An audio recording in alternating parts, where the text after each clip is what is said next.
हमारे चैनल को सब्सक्राइब करें और बेल आइकन दबाएं। तो सभी साथियों नमस्कार। भारत का राजपत्र गजट आ चुका है आपका यूपीएस को लेकर, और इसी के बारे में हम इसमें बात करेंगे कि यूपीएस का जो आपका पब्लिश किया गया था, बताया गया था, उसका पूरा का पूरा गजट आ चुका है कि क्या इसमें आपका किस तरीके से यूपीएस रहेगी और एनपीएस में क्या क्या नियम सेवाएं रहेंगी, वह सब कुछ इसमें लिखा हुआ है और इसी के बारे में हम इसमें चर्चा करने वाले हैं। तो यह देखिए, नई दिल्ली शनिवार को ये निकाला गया था 25 जनवरी 2025 को। नई दिल्ली 24 जनवरी की अधिसूचना को इसको जो है यहाँ पर 25 जनवरी को पब्लिश किया गया था। अब इसमें देखते हैं एकीकृत पेंशन योजना केंद्र सरकार के ऐसे कर्मचारियों पर लागू होगी जो राष्ट्रीय पेंशन एकीकृत मतलब यूपीएस और राष्ट्रीयकृत जो एनपीएस के अंतर्गत आते हैं, जो राष्ट्रीय पेंशन प्रणाली के अंतर्गत इस विकल्प को चुनते हैं। इनमें निम्नलिखित विशेषताएं होंगी। बहुत थोड़े शब्दों में, बहुत पूरा नहीं पढ़ूंगा क्योंकि ये बहुत लंबा है पेपर, और जो आपके मेन पॉइंट है जिन पे आप लोगों को कन्फ्यूजन बनी हुई है वही सिर्फ हम इस पर पढ़ेंगे। सुनिश्चित भुगतान केवल निम्नलिखित मामलों में उपलब्ध होगा, जो आपको एकमुश्त राशि मिलेगी। यदि कोई कर्मचारी 10 वर्ष की सेवा के पश्चात अधिवार्षता प्राप्त कर लेता है, अधिवार्षता की तारीख से आपको पैसा मिलेगा। ठीक है, जो आपकी पेंशन है उसके लिए 10 साल की आपकी सर्विस होना ज़रूरी है। इससे पहले की अगर सर्विस है तो आपको जो है नहीं मिलेगा, आपको जो एकमुश्त पैसा मिल रहा है वो। इसके बाद देखिए FR 56 नियम 1965 के अंतर्गत के प्रावधानों के अंतर्गत एक कर्मचारी को सेवानिवृत्त करने के मामले में सरकार द्वारा ऐसी सेवानिवृत्ति की तारीख से और 25 वर्ष की न्यूनतम सेवा अवधि के पश्चात स्वैच्छिक सेवानिवृत्ति के मामले में यदि सेवा अवधि अधिवार्षता तक जारी रहती है तो उस तारीख से जब ऐसा कर्मचारी अधिवर्षता प्राप्त कर लेता है। यानी अगर 25 साल की आपने सेवा पूरी कर ली है रेलवे में या केंद्र सरकार में, तो आपको पूरी स्वैच्छिक सेवानिवृत्ति, आपको पूरे पेंशन के पूरे लाभ दिए जाएंगे। सेवा से हटाने या बर्खास्तगी कर्मचारी के इस्तीफे के मामले में सुनिश्चित भुगतान उपलब्ध नहीं होगा। ऐसे मामलों में एकीकृत पेंशन योजना का विकल्प लागू नहीं होगा। यदि किसी को यानी कि बर्खास्त किया जाता है, कर्मचारी को हटा दिया जाए या खुद से कर्मचारी जो है अपना रेजिग्नेशन देता है, तो आपको जो है एकीकृत पेंशन योजना का लाभ नहीं दिया जाता है, नहीं दिया जाएगा। योजना के अंतर्गत क्या लाभ हैं वो देखिए, लिखा है इस योजना के अंतर्गत सुनिश्चित भुगतान इस अधिसूचना में उल्लिखित अन्य तरीके से होगा। पूर्ण सुनिश्चित भुगतान की दर सेवानिवृत्ति से तुरंत पहले 12 मासिक औसत मूल वेतन की 50% होगी। पूर्ण सुनिश्चित भुगतान न्यूनतम 25 वर्षों की सेवा के पश्चात देय होगा। यानी कि आपकी जो सेवानिवृत्ति है वह कितना आपको पेंशन मिलेगी, वो लास्ट के 12 महीनों की जो आपकी मूल औसत वेतन होगा उसका 50% आपको दिया जाएगा। कम सेवा अवधि वाले मामलों में अनुपातिक भुगतान स्वीकार होगा। 10 साल या उससे अधिक सेवा होने पर प्रतिमाह 10,000 रुपये जो है न्यूनतम गारंटीड भुगतान किया जाएगा, और ये आपको मालूम भी होगा। न्यूनतम 25 वर्ष की सेवा के लिए स्वैच्छिक उस तारीख से शुरू होगा जिस तारीख से कर्मचारी सेवा में जारी रहते हुए अधिवार्षता प्राप्त कर लेता है। तो ये मुझे लगता है आप ये समझ गए होंगे। महंगाई राहत सुनिश्चित भुगतान पारिवारिक भुगतान जैसा मामले हो पर उपलब्ध होगी। महंगाई राहत की गणना सेवारत कर्मचारियों पर लागू महंगाई भत्ते की तरह ही की जाएगी। अभी एनपीएस में आपको ये नहीं दे रहे थे, लेकिन अब जो है जो आपकी महंगाई भत्ता है वह भी आपको मिलेगा। महंगाई राहत केवल शुरू होने पर ही देय होगा। ठीक है, ये ध्यान रखें, महंगाई राहत केवल भुगतान शुरू होने पर ही देय होगी।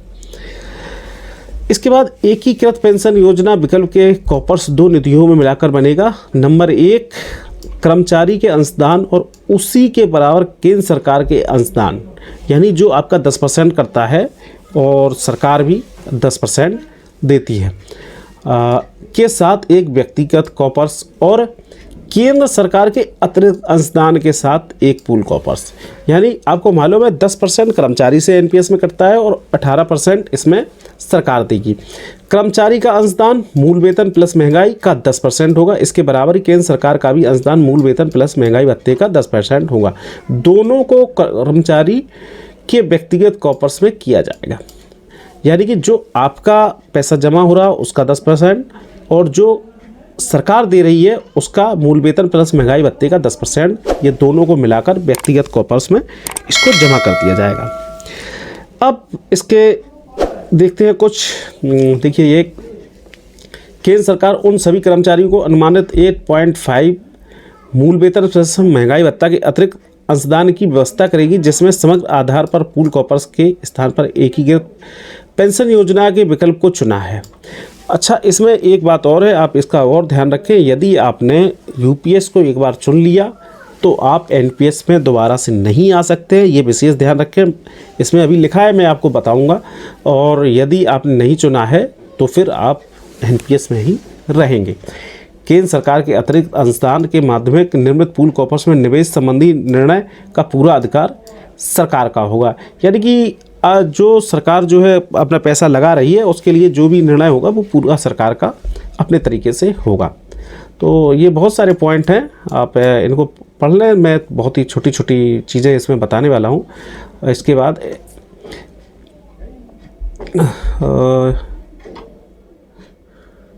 यहाँ पर देखिए, यहाँ पर लिखा हुआ था अधिवार्षता वाला भी लिखा हुआ है। विभिन्न परिदृश्यों के अंतर्गत एकीकृत पेंशन योजना के भुगतान कार्यक्रम व्याख्यान उदाहरण अनुबंध में दिए गए हैं।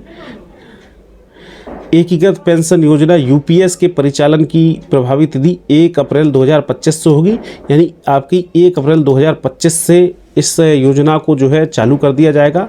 ये पूरा लिखा हुआ है। ये देखिए कुछ इसके जो है वो दिए गए हैं एग्जाम्पल्स। तो एग्जाम्पल एक दो समझते हैं।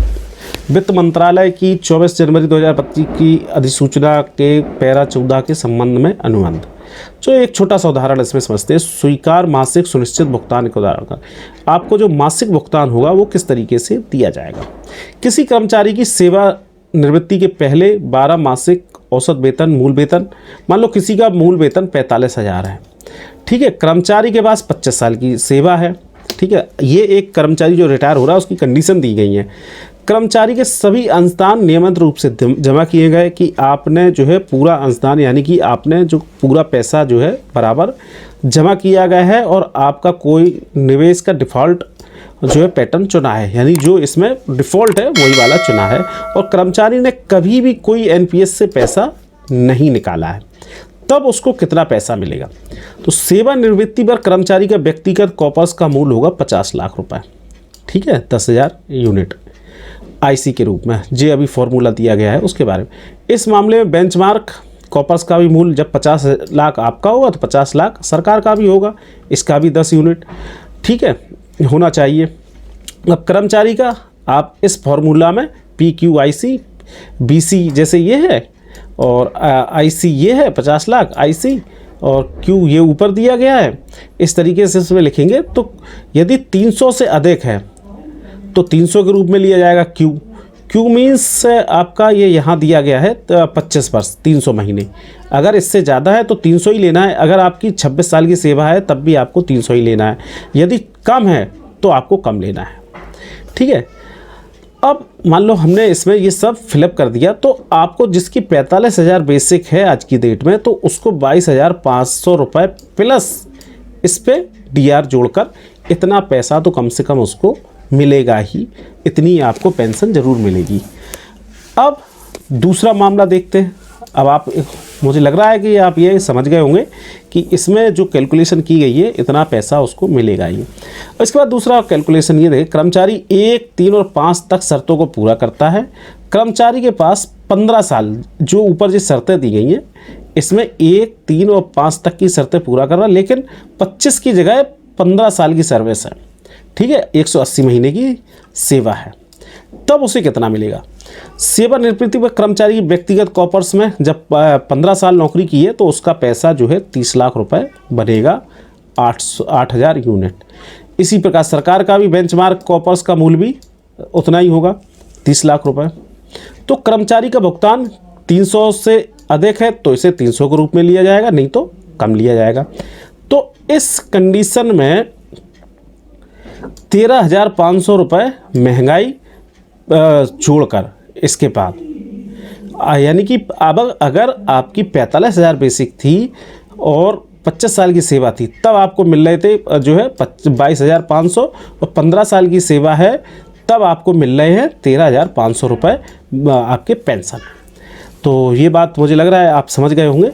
इसके बाद कोई उदाहरण 3 दिया गया है। कर्मचारी 1, 3 और 5 तक शर्तों को पूरा करता है, लेकिन कर्मचारी ने 10 साल ही सर्विस की, तब उसे कितना मिलेगा?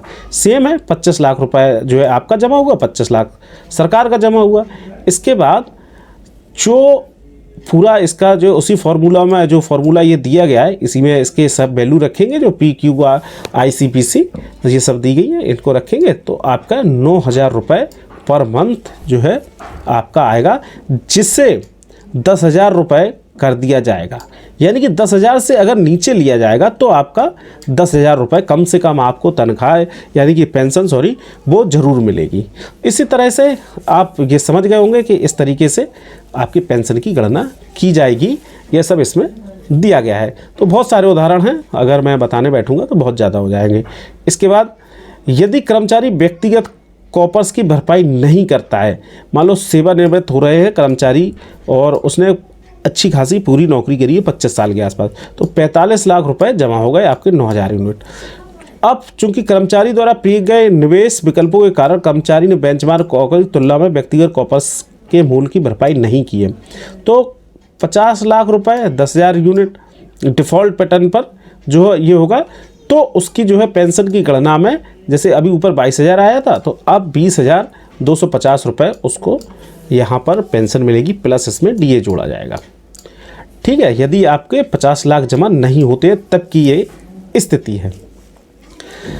अब यहाँ पर यदि किसी के पास 45,000 रुपये है और कर्मचारी ने आंशिक रूप से व्यक्तिगत कॉपर्स में 2.5 लाख रुपए तक भरपाई की है, इसलिए 47,000, यानी कि किसी ने 45,000 है और 2.5 लाख रुपए उसने खुद कर दिए जमा, तो 47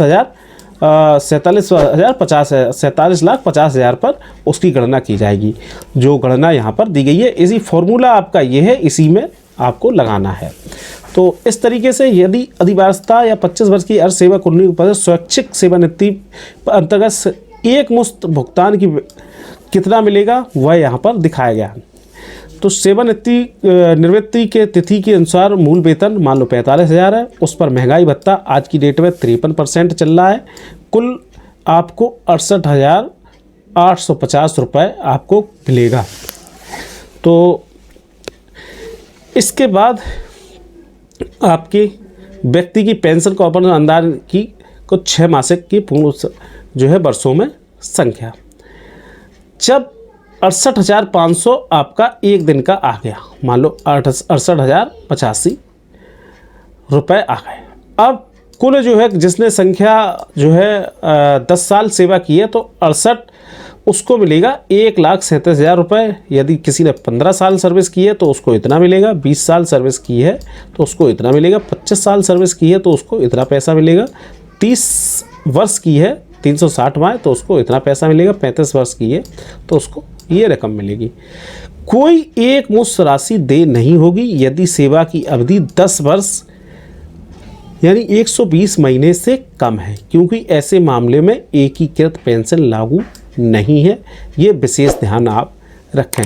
तो मैंने कोशिश की है कि आपको समझाने की। यदि आपको कोई भी इसमें समझ में नहीं आ रहा है, आप मुझे हमारे कमेंट बॉक्स में जाएं, मुझे कमेंट करें कि आपको इसमें क्या दिक्कत आ रही है, क्या समझ में नहीं आ रहा है, कि आपकी सर्विस रिटायरमेंट से लेकर कि आपको कितना पैसा मिलेगा, पूरा मुझे लग रहा है कि इसमें सब कुछ दिया गया है। हालांकि ओल्ड पेंशन स्कीम इससे कहीं बेहतर है, अभी भी बेहतर है, जो कि दोबारा से आना चाहिए इसको। और हम सभी यही सोचेंगे कि NPS UPS को हटाकर जो है OPS ही आना चाहिए। मुझे तो ये लगता है, आपको क्या लगता है वह मुझे कमेंट बॉक्स में ज़रूर बताएं। और यदि आपको कोई भी इसमें समझ में नहीं आ रहा है, कमेंट बॉक्स करें, मैं कमेंट बॉक्स में जाएं और मुझे बताएं क्या आपकी समस्या आ रही है। मिलते हैं ऐसी किसी वीडियो में, जब तक के लिए जय हिंद, वंदे मातरम।